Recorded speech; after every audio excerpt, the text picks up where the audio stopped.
Humility, it is not a weakness, it's a strength. Amen.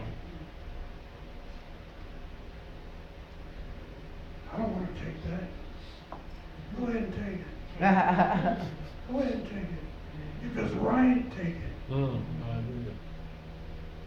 If you want to see the end of obedience, which is blessed, how many of you want to see that?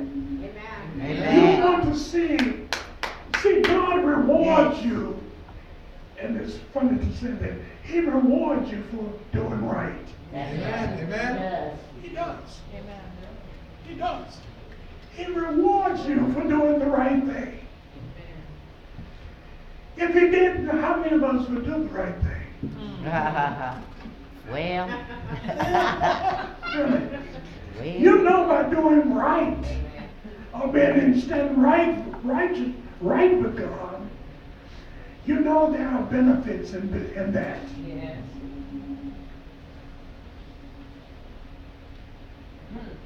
If you're willing and obedient, you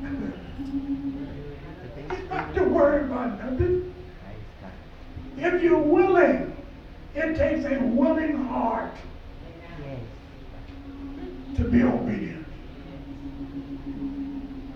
If you are, you'll eat the good of the land. That's right. Don't worry about it. Just be obedient. I talk a lot about obedience, submission, and humility at our church because I know we are living in a time where we are needed people. We are needed people. We're always in need. We just need everything. I mean, some of the things we need, we really don't need it, but what I'm saying is we are needed people. God made us to be needed people. So He knows that. We couldn't contribute to nothing He did. We can't contribute to nothing He does.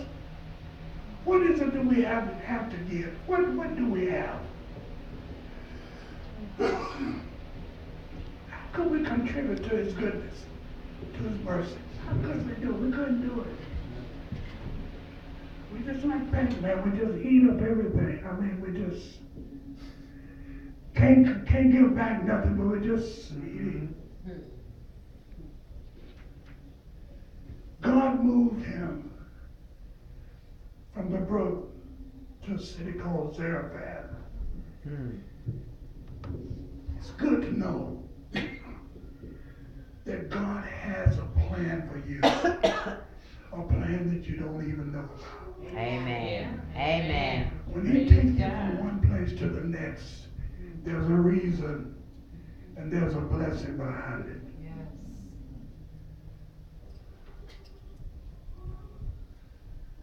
Since I already have made plans for you. I got a widow woman there that I talked to. She's going to provide for you. How in the world? It's God works miracles. All I can say is God works miracles. Don't take a widow woman who has a son, they ain't got but one meal, and when they eat this, they're going to die. You know God has a plan. The scriptures helps us. When you read about things like this, it should build up your faith. To know that no matter what condition you in, God got a way out. Yes. Yes. Thank you, Lord. He has a way out. This woman picking up sticks. I don't think I ought to ask her for it. Me knowing her condition, she already said to him, I'm going to eat. one. I'm gonna give me the first one. She said, that's all I got is one. You take the first one, and then after that, you know, I said, that's a little bit selfish. That's what I would think. When I first read this, I said, this man is selfish. He wants everything for himself. That's what I said. This poor little woman, God had a plan for her. Amen. Yes. Yes. So it was. Really, I'm serious. Me, he said, give it to me first. Preachers love to talk about just that part. They like to talk about that. Give me first. And they never give. They never help. They never help the members in trouble. Lord, give me. But Well. God had a plan. Amen. Yes, he did. God had a plan. Give it to me first. And I'll tell you what God is going to do. Your barrel will never go empty. Amen.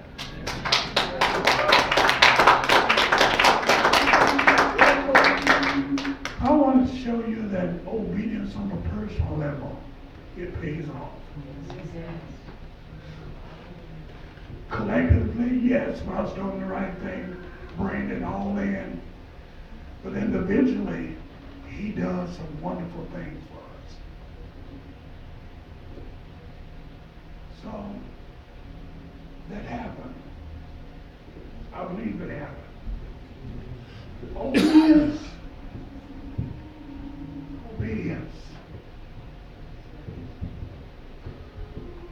Brings blessings. Hallelujah. Just I'm almost through. I haven't really got whatever.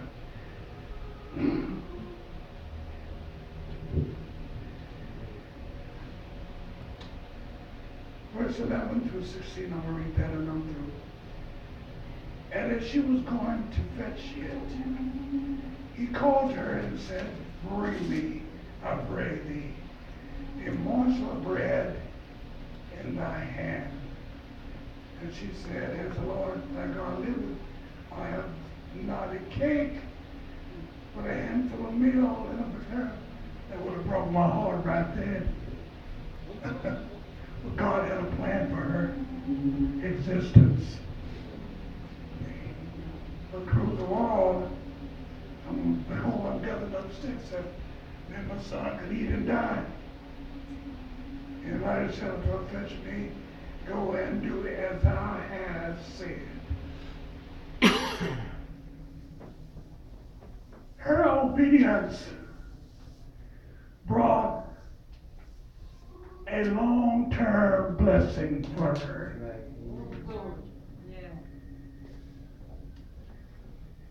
And Elijah said to her, fetch me, go and do it as thou hast said. But make me therefore a little cake first, and bring it unto me, and after make thee and thy son. For thus said the Lord God of Israel. In return, thy barrel of meal shall not waste. He didn't leave her without. He didn't leave her without, what I want to say, without an assurance that God was not going to do something for her. He said, bring it to me, and God is going to fill your barrel. And she went and done according, she's obeying, according to the saying of Elisha. And he and her house ate many days. She did according to, she obeyed. Obedience to her brought a wonderful blessings of food. Just want to let you know, brothers, today, push pride aside if you got any. Well, Just do the right thing. Amen. You should know that pride goes before destruction and a halted spirit before a fall. You want to be blessed. That's what you want to do. Amen. And sometimes pride will keep you. What does humbleness mean? It means humility, submission, humbleness of pride. I mean, it's a way of you not having pride. Pride will hinder you. So pride will stop the flow of God's blessings upon your life.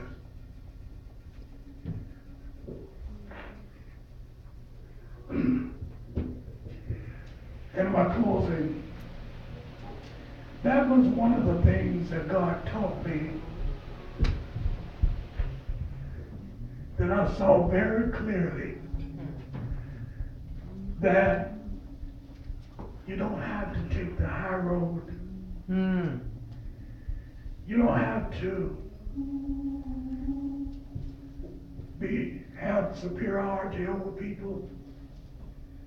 You don't have to talk down to people, let people know that you're not educated enough. Man, if you saw how Elijah went, how Elijah looked, real hairy. He wasn't nothing to look at. He had some strange habits. He liked that cave dwelling and stuff like that. And him going before a king and pronouncing judgment and doing all this. Man, that was enough to scare you to death. Look at a man coming to you like that. Thus said Lord. I'm back on to. My point is, ain't nothing wrong with being submissive. Ain't nothing wrong with you being humble as a man. Amen. Amen. Amen. It's not. It's not. Nothing wrong with that. amen. It's joy for me because I know I'm going to be blessed. When I submit, I know I'm going to be blessed.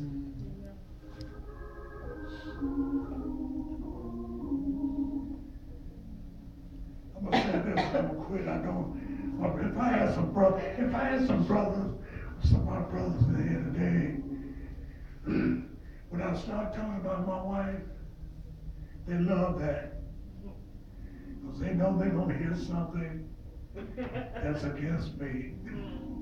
No, but my point is with her, I learned to submit to her. Amen. Do you know most of her ideas are better than mine?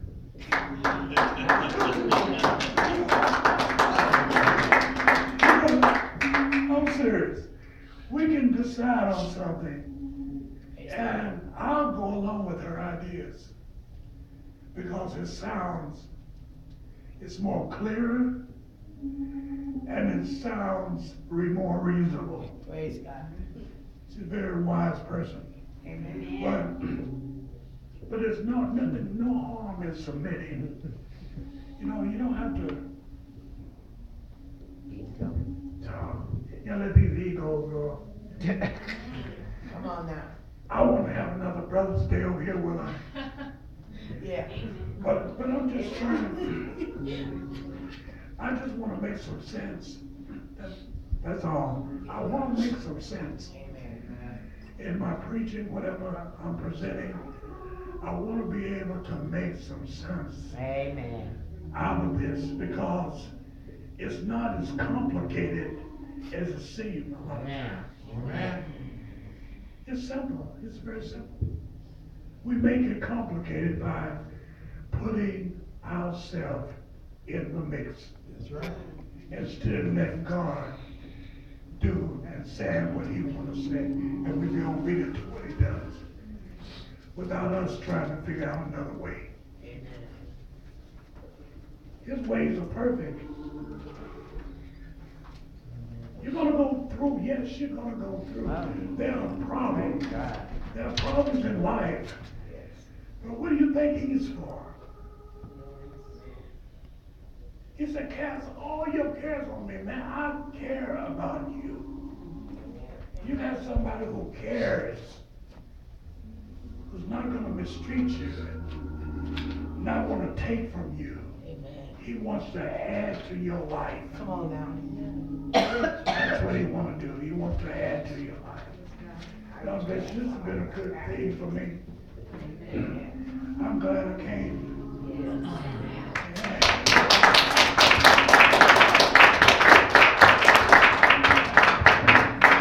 Once again, I thank the pastor, those here and more, and her husband. I thank you for thinking about me and putting your trusting me with your church. You don't do that. I'm serious. You don't do anybody like that. Leave you in charge of your church. You don't do that. You don't do that. In my closing, I was in a church when I first got saved. My pastor Roland Moore, he had an assistant pastor, they call his name. But every time pastor would leave town, he'd have to come back and straighten out some stuff that was said. Well. And I know this stuff happens. Yes. So you really gotta be careful who you let minister, because sometimes they have a different agenda altogether. God bless you today. Thank you.